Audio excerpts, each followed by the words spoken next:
Unfolders, it's me again, your girl right here. I'm back. A lot on my chest again, and sharing, sharing is caring, and just unfolding. And I hope and I trust that we're unfolding together. So, my name is Laone, as I've introduced myself a couple of times. Yes. What's on my chest today? I was in reflection mode, as usual. Seems like I'm reflecting a lot of late, but that's fine. I think it's a season. Yeah, so I was saying, I'm just in reflection mode. So I was just reflecting on growing up without a father, growing up without a daddy, growing up without a father figure. How that has affected me, or the lack of it. We'll see. But yeah, I think really I just want to talk about that.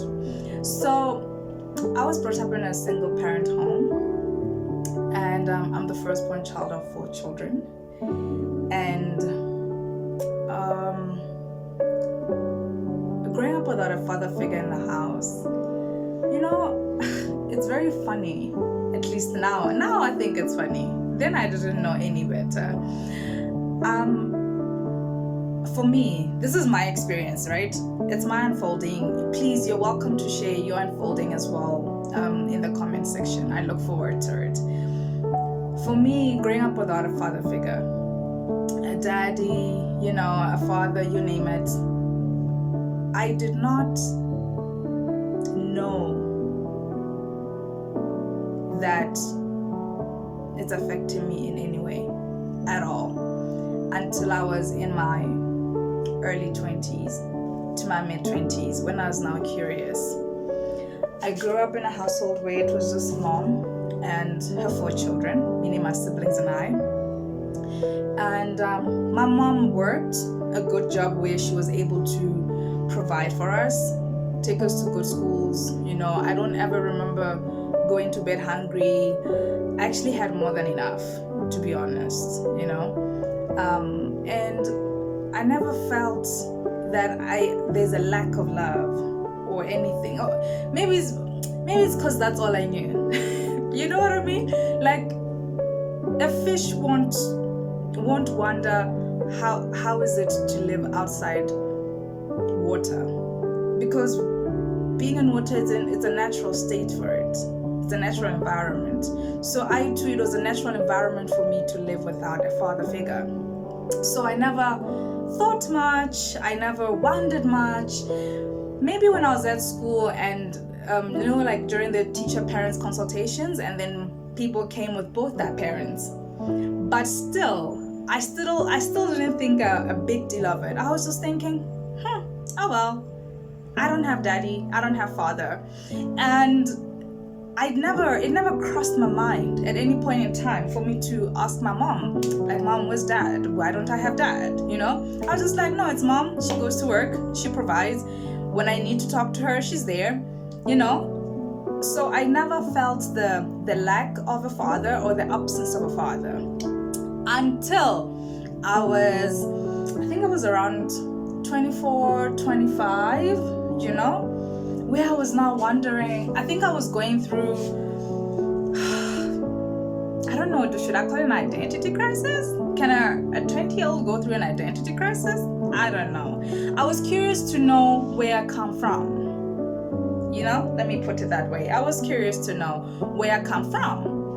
And then in that, people kept on talking about, like, where your dad comes from. Is this the last name that you take? Like, my last name is my mom's last name. So they were like, oh, your last name is your father's last name? And I was like, no, it's your parents' last name, because I only had one, And they would say, like, your genes are your father's genes. They would be like, maybe some qualities are my dad's qualities. I'm like, but how would I know? I don't have that person. So I think that's when now I started to see that, oh my God, maybe there's a part of me that I don't know where it comes from, or how did I come to be? How do I exist? Obviously, somewhere, somehow, two people conceived me. That's what, at least that was going through my mind, and I came home and I asked my mom. She wasn't very forthcoming about it. So I decided that, you know what, I'm gonna pray about it. And Lord, I can tell you. So I set up a time. I said, I'm gonna give myself 7 days. So every day for 7 consecutive days at midnight, I'd wake up to pray. And I believed in my heart of hearts that I'm gonna find this guy through prayer. Something will be revealed to me. That was my last resort, because my mom wasn't forthcoming, and she wasn't getting upset. It was more that she just didn't want to talk about it. She was very dismissive, and I didn't have the energy to push hard. But I wanted to know. Just because I wanted to know, it doesn't mean I had the energy. You know what I mean?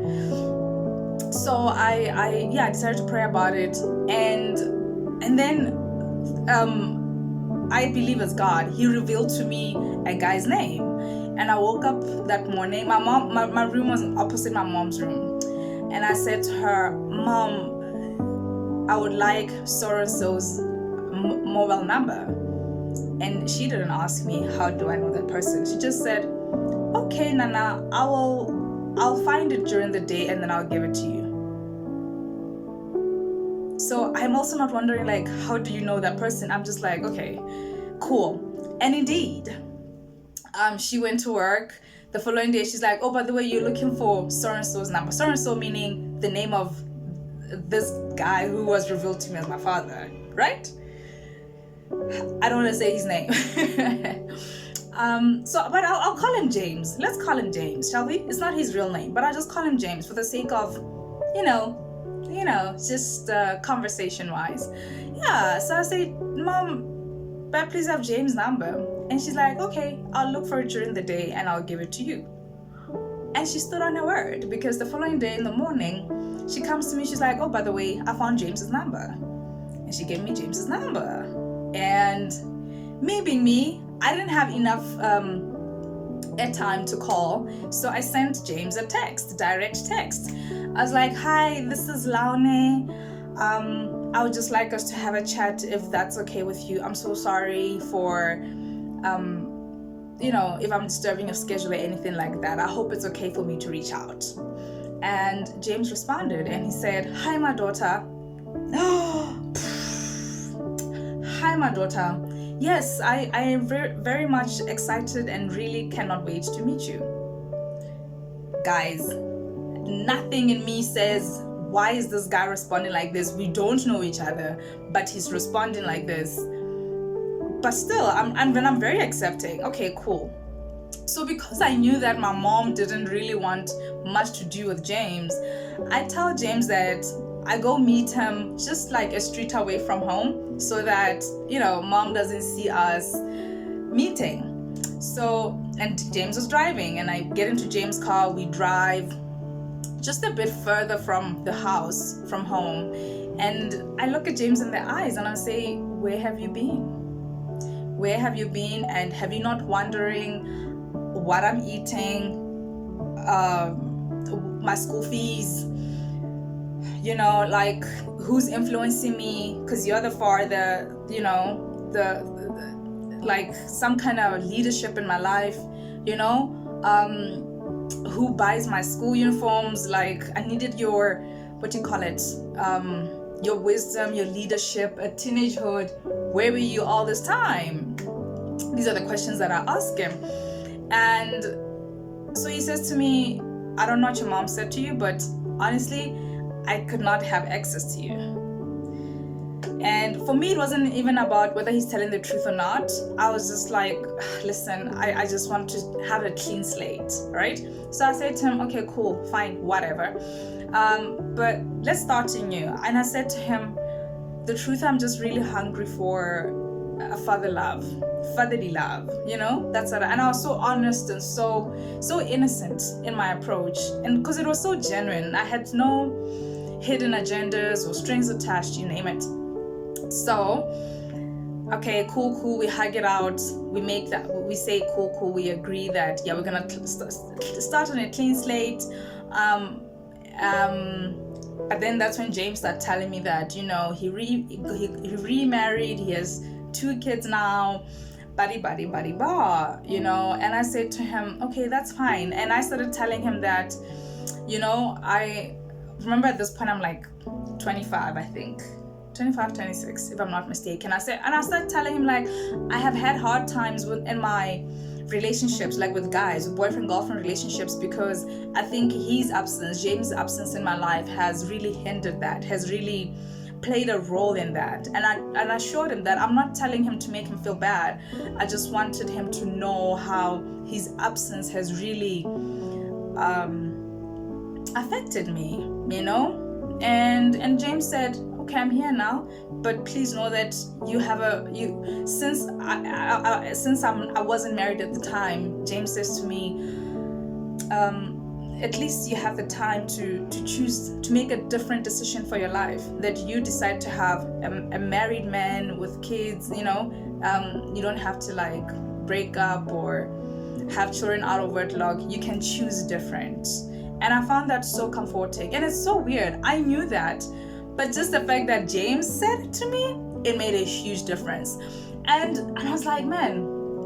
And I remember, okay, let me not get ahead of myself.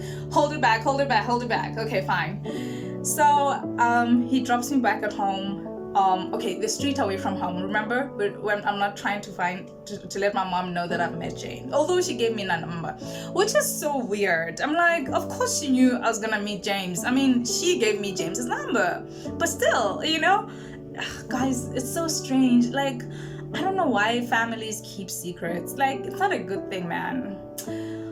Anyways, I'm just sharing my story. I hope you share yours too as you unfold. So yeah, and then I get to meet James's wife and the 2 kids. But guys, let me tell you, instincts are real. I don't care what anyone says, instincts are real. I just felt it in me that the wife just didn't like me being there, you know.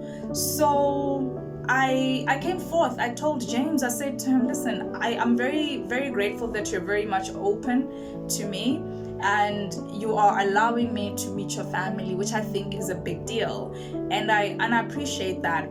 However, what I do feel is your wife feels a bit uncomfortable. Why is that, you know? And obviously, to protect his wife, he wouldn't say, you know. So I go back to my prayer closet and I ask God, like, Lord, what's just going on? I was so excited. I thought I found my father, but James is, you know, like he has I call it a soft tongue, you know, like a very convincing tongue, like that's direct translation. But what I mean is he's very soft spoken, you know, so he can convince you just because of his soft and choice of words and the way he makes you feel, you know. And I was like, Lord, something is not adding up. What's going on? And then this is what was revealed to me during prayer, that I am not James' biological child.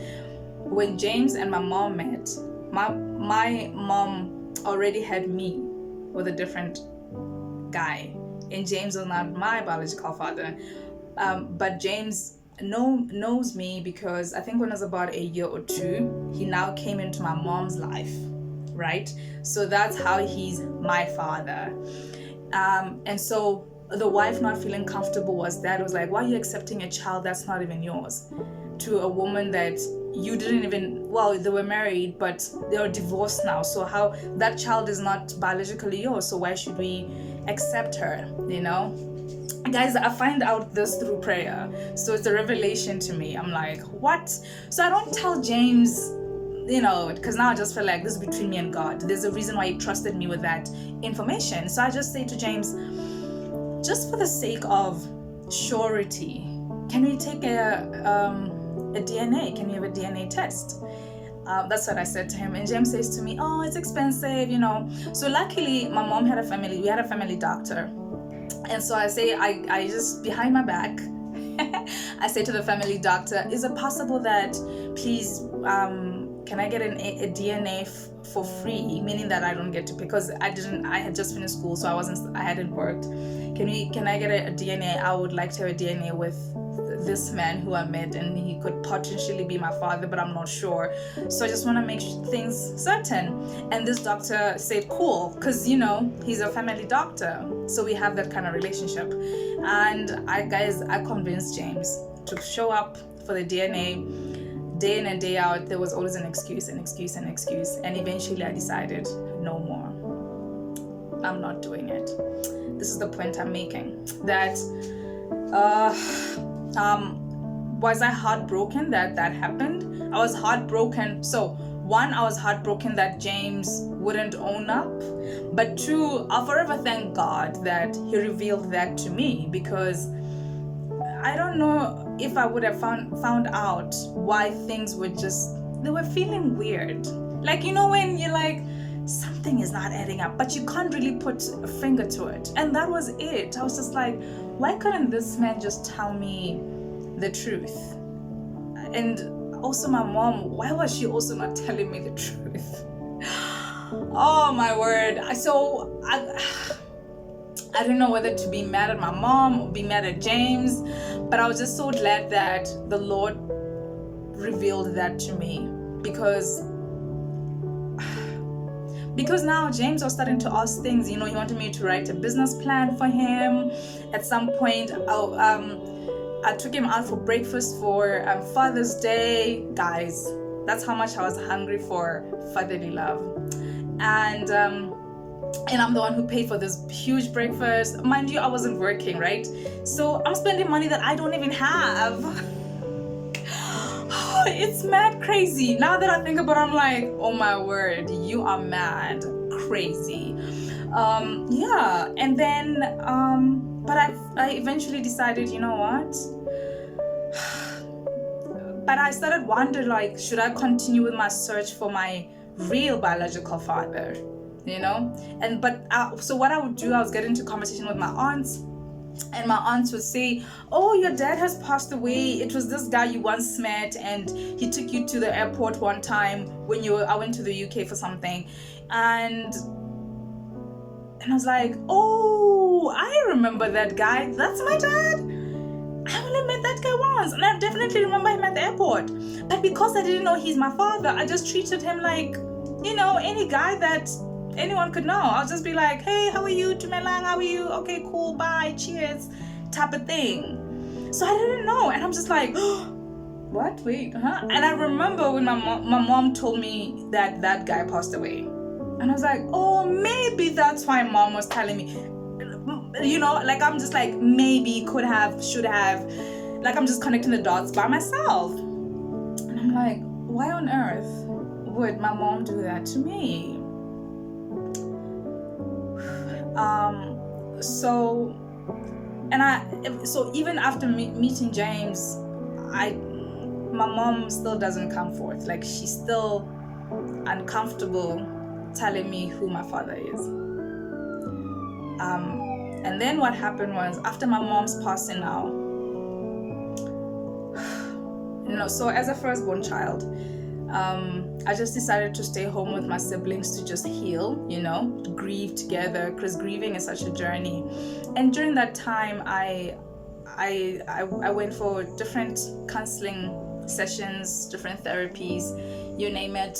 And at some point I decided, you know what, I felt like I was going in cycles, but I wasn't grounded, like I wasn't healing, I wasn't getting there. So I thought, maybe this is God's thing. So I decided to go to church. And I had not really committed to a church. I call it church hopping. So I was church hopping. So at some point I decided, you know what? Yeah, it's time to commit. So I committed to a church, and then the pastor called me in and he said to me, do you have a father? No, actually he doesn't say that. He says, I would like to father you. no, this is the girl who doesn't have a father. So I was like, oh, great, yes. And I was like, oh, thank you so much. Yes, I would like that. So I started to meet him in his office, I think every Tuesday, just to heal, and to go through counseling with him and all of that.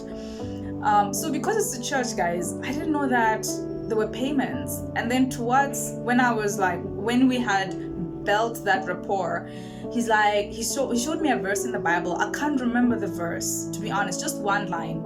And this verse was something to the effect of, you have to thank those that help you along your path, and to appreciate them. In his case was some kind of payment. And I was like, okay, when I start working, I'll pay you. Remember, this payment thing was not brought up from the beginning, so it's nothing that I knew about, right? And then now, when we built a good rapport, meaning that I've shared a lot of my heart with him, like the struggles that I've gone through as someone who lost a mom, someone who is still trying to figure out how to live without a parent, because remember I was brought up by a single parent, so that's the only parent that I know. So we built that rapport, and now he's telling me this, and I felt that's a bit unfair, but I was like, okay, whatever, meaning that I was just like, you know what, when I do get money, I will pay him. I just got to that point, like it's not fair, but I'll do it anyways, right?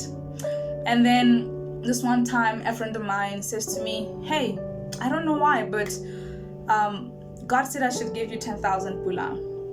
So I receive it. So from that 10,000 pula, I remember the pastor, right? And I decided, from this 10,000, I'm going to give the pastor 1,000 pula. Guys, I gave the pastor 1,000 pula, and he received it. He prayed for me. He didn't know how much. I put it in an envelope, so he didn't know how much was in the envelope, right? I receive it, and then he receives this. He prays for me, and I wrote a letter of gratitude just to say thank you so much for holding my hand through this grieving journey, So I didn't like the word payment. I felt like I said, it was unfair. So when I gave him that 1,000 pula, it was really appreciation, and it wasn't the end. On my end, I was gonna continue to do so just because I really felt grateful. So I just felt to say thank you. But at the time, that's how much I could afford. So I gave the 1,000 pula, and things just went crazy. And then, so because things went crazy between us, that affected our relationship, which means what now? I'm losing, quote unquote, the father figure that this pastor had been to me, right? And so I go home, I'm like, Lord, so here I am again now. I am losing father again, someone who I thought, so mind you, I lost James. Now I'm losing this pastor who for a specific time was like a father figure, and he was amazing at that. Like when I tell you that he did a good job just holding my hand and treating me so well, and treating me like his very own. That really healed me a lot. It healed me from abandonment issues. I spoke to him about things just that I just used to wonder as a girl child who grew up without a father. So the fact that he was patient and there for me, like when I tell you that, my heart, I'm so grateful for that. And that's why I did not mind committing to giving him money whenever I did, just to show gratitude. For me, it wasn't payment, it was gratitude, right? But now I didn't like the fact that there was just a lot of demands, which I'll talk about it at another time. Right now is the father aspect, right? So I lost that because I was just like, now I'm starting in instinct. It was just instinct. I was just feeling a bit uncomfortable, like, you're asking me for money. This wasn't the agreement. There was never an agreement, and I never thought much of it because it's church. I tithe, so I thought as a church member it's okay to get counseling from the church as a member. So this was me thinking. It was never vocalized between us, right? So that's why the payment aspect started to shock me. But the demand now was starting to feel uncomfortable. So I was like, and then there were other aspects as well, which I'll share about as we continue to unfold. Right?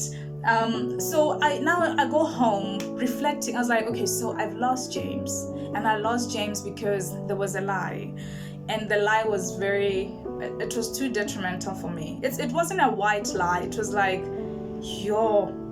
so when someone schemes, it's too much. When someone just makes a white lie, like, I had a pie for lunch, when they mean I had potato salad, that's just a very innocent white lie. Like, I wouldn't care about that. But when you have to scheme, and that's too much, man. It's like, whoa. So I was thinking, okay, I've lost James. Then I was like, then there's this pastor who was such an amazing quote-unquote father to me. But yeah, that didn't last either. I was like, whoa, all right. So there again, I've lost it. So now I started to think to myself, okay, what is that thing that makes me go out to want to go and seek Father now when I grew up without one at all, So I was like, what is it? And I was very honest with myself. I was like, listen, it's because after I've never really accepted that my mom is gone, because she was the parent that I knew. One, I had not accepted that my mom's gone. And two, I'm still yearning for that parental love, for that parental guidance from people who are not my parents, right? So the lack of acceptance made me yearn for something that is just, that I could never get from anyone else. So I took a break from church for about 3 to 4 months, I think, to just sit down and be like, you know what, Laone? This is not okay. And it's also not fair for those people it's not fair for me to unexpectedly expect for me to uncommunicated expectation, to have uncommunicated expectation from other people to parent me. I thought that was so unfair. It was an unfair demand that I was putting on people. And then also too, it made me vulnerable to be taken advantage of, to be manipulated, because there was a void in me. So anyone who just gives me crumbs, I'll fall for them. Sorry guys, I'd fall for them. And I remember I just said, I went back to what I know best, prayer, and I spoke to God, and I was just very, very honest with him. Actually, before I got honest with him, he led me to the vow of Hannah, and when I was reading that scripture for Hannah, he really revealed to me that the reason why Hannah was able to finally conceive a child, she conceived a child after bearing all her emotions to God. She was vulnerable to God in her emotions, with her emotions. She didn't hold back anything. So much so that she was crying so much that the priest thought that she was drunk. But it was just because she was so emotional. So then for me, what that communicated was for me to receive from God, just like Hannah received a child from God, I have to bear all that I am, my emotions, my thoughts, all of it. So that's what I did. I went to my prayer closet and I just said to God, I'm here. I'm broken. I've lost my mom. I'm grieving. I've been grieving for years. And there's this void in me. And this is what it's bringing. It's bringing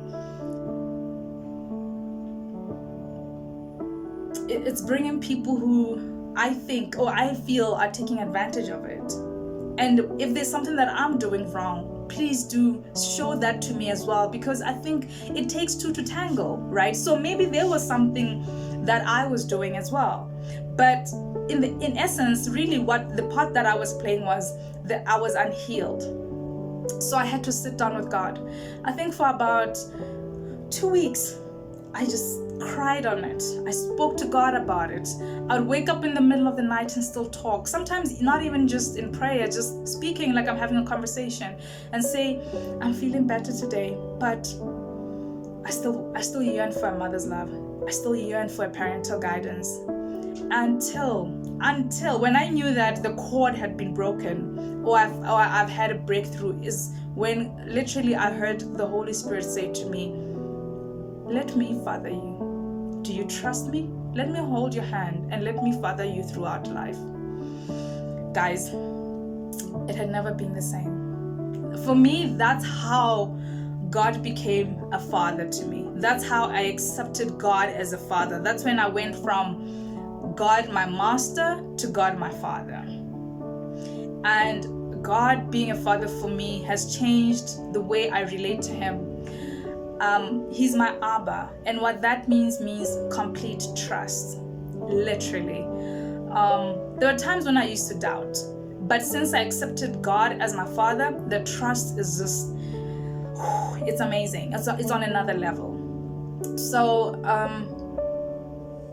that's what healed me.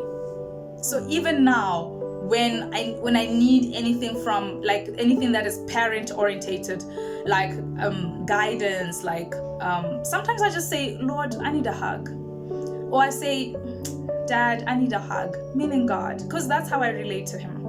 And it's so funny, he hugs me in so many different ways. The other day I went to a supermarket, and this girl, we went to high school together, but I hadn't seen her in years. And I bump into her. I'm like, oh, hi, how are you? It's been so long. Hey, what have you been up to? She's like, can I hug you first? And Lord, I held onto her. What she doesn't know is that I was praying for a hug, and she gave it to me. She was just being sweet and being happy to fight to meet me after 10 years. But for me, it was an answered prayer. And so he provides for me in so many ways, the same way a dad would. So I've learned that really, really, for me, God is my father. And I was just thinking of how full circle it is, because I remember when I was young, I think I was about 11 years old, I used to sulk a lot. Nothing I'm proud of, but it's the truth. I used to sulk a lot. And I think my mom just got sick and tired of it one day, and she said, I am my mom's firstborn child. And she said to me, Lala, I've never been a mother before you. So for me to be a good parent to you, Laone, I need you to speak to me, for us to have a conversation. But if you sulk, I'm not a mind reader. I don't know what you're thinking. I don't know what you're feeling, but tell me how you feel, how you think, what's going on. So And that was really when the communication between me and my mom happened a lot, or started to happen, right? So going back to me having Jesus, God as my father, I talk to him really like that. Like, I'll just be like, Lord, I'm so tempted today. Like, please just hold me back from sin. Like, I'm just really open with him like that. Or, I don't like the way that woman spoke to me. My heart is heavy. But because I don't want to sin, I've held my tongue back. Please help me not to curse her with my heart. I'm just very honest like that to him. And that has healed me so much. So much. I don't go around anymore looking for fatherhood or motherhood, or asking for someone to be my mother or someone to be my father in other people, because God has done it for me. And so now in retrospect, I'm like, James, thank you. And I say to that pastor, thank you. There is no, I don't know if there is no way, but the journey that I've taken, it was really, because it involved both the men. I was about to say both the guys, both the men. I'm so grateful to them. Sometimes affliction really leads us to our breakthrough. And I think that's what was the highlight for me. That had those men not afflicted, meaning taken advantage, or not in a sexual way, no, just from emotional advantage, riding on my lack, riding on my void, riding on whatever, you name it. So yeah, I'm so grateful for them. And I mean that from the bottom of my heart, because I don't know if I would have had that fatherly relationship with God without them. So I'm grateful. And now it's my relationship with God from a fatherly standpoint. It's so beautiful. Literally everything stems from there. Literally everything. Whenever I want or I need something, I ask for it like a child would ask something from a father. And it's so beautiful because the responses as well, I just feel that like, yes, my child, you can have yogurt from the fridge, or not yet. Have dinner first and then you have yogurt after dinner, type of thing, you know? So now my relationship, my faith in him has grown as well, and it's so much better because I know his answers are yes and not yet. So for me, that's what growing up without a father how it has affected who I've become, you know? And obviously my relationships have improved so much because I know that I'm loved unconditionally. I am given anything that I need. My Father, God, doesn't give me anything that I don't need. He doesn't give me anything I can't handle. He doesn't, you know, because I know he loves me. He loves me too much to give me 100 million now when I can't, you know, when he's not preparing. Like, he has to prepare me first. That's what I mean. Like, he loves me. That 100 million maybe will kill me. Maybe I would lose it in 2 days. I don't know. I'm just saying, right? I'm just saying. So I take everything from that standpoint, and I'm so grateful. I'm so grateful. So I was listening to this other guy speak. I won't say his name. And he was saying that God uses people to bless you. And when he said that, I remember just commenting. I said, but it's not always, blessing is not always like, I'm gonna give you a job. And yes, that is one of them. But it's also, like I said, these two gentlemen, James and this pastor, in my case, they were also used, right? And it was hurtful when it was happening. But now that I've come through to the other side, I look back, I'm like, those two, they were used to bless me, for me to get through, you know? So yeah. Anyway, unfolders, thank you for letting me unfold with you. I cannot wait to hear your unfolding story with you, like how growing up with a dad has affected you, or not having a dad has affected you. And it doesn't have to be dad only. It can be mom as well, right? Parenting is a huge part of our lives because those adults are the ones that are very much the heroes that we look up to when we're kids. Until we can have our own minds, our own voices, our own opinions, you name it. So I think it's crucial.